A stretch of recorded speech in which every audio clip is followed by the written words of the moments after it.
Hello, I'm NASA Astronaut Jessica Meir. I recently spent 205 days on board the International Space Station. This is Ask NASA. Hello,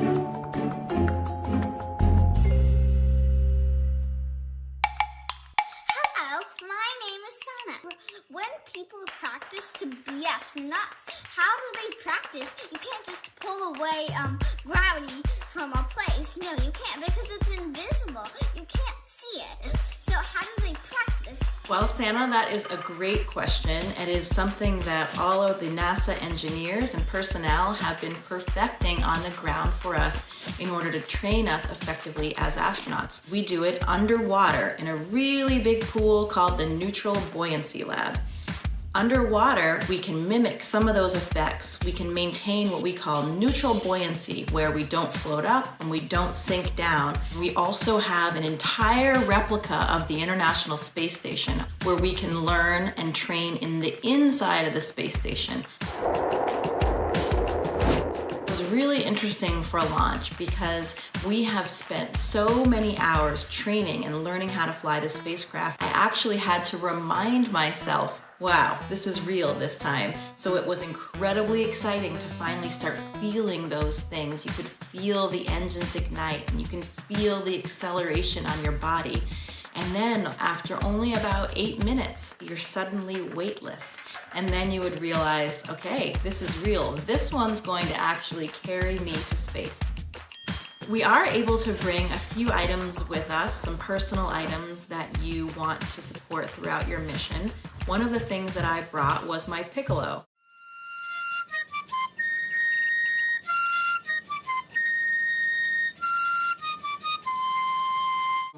I also flew my panda bear, Pandemonium, who has been with me since I was 6 years old.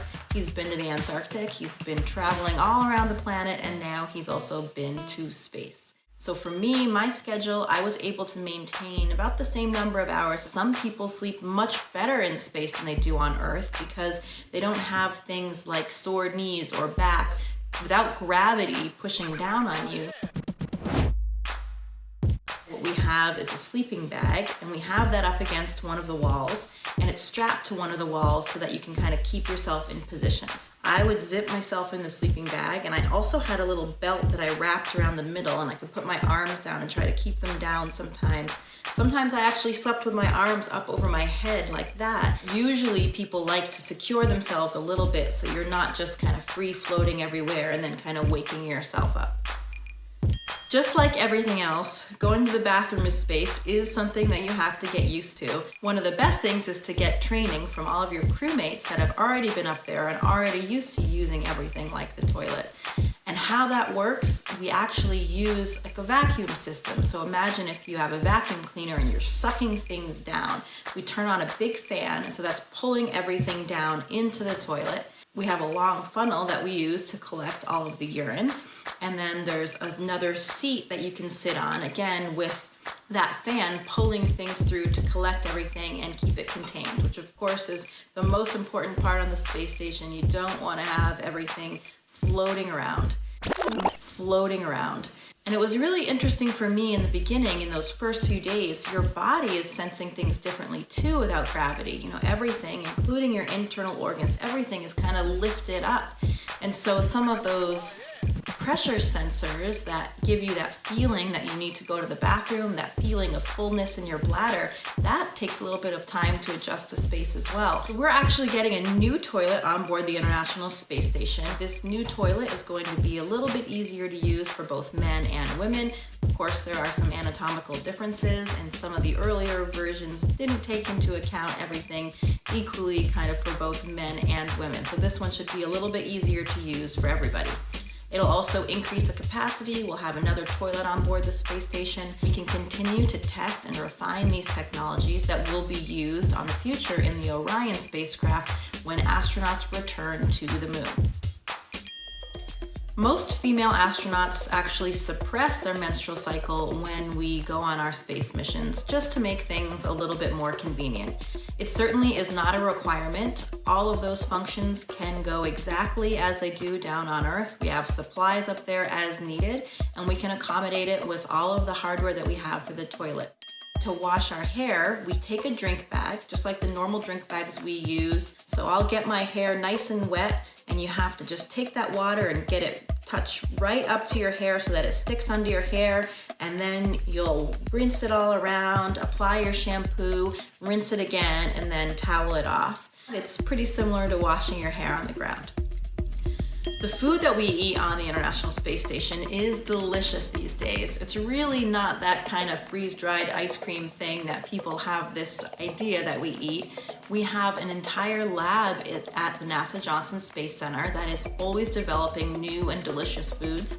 And I was even a subject for an experiment up there called Food Physiology, where I had a whole different kind of menu. Things like more fishes, higher omega-3s, more lycopene, more vegetables. I would say the only thing that is lacking as sort of a foodie here on Earth is the presentation. You never forget that first moment when the hatch opens and you take your first movements out of the space station and into the void of space. Nothing else between my boots and the Earth below. And you get much more of a sense of motion when you're on a spacewalk, of how quickly we're moving, passing over the Earth. 17,500 miles per hour, going around the entire planet every 90 minutes. You're in this spacesuit and your body is kind of at a strange angle, and it's 450 pounds of mass that you need to move around, and every movement is pressurized with your hands. Every once in a while, though, you do need to remind yourself just to take a moment and enjoy what you're doing, appreciate it.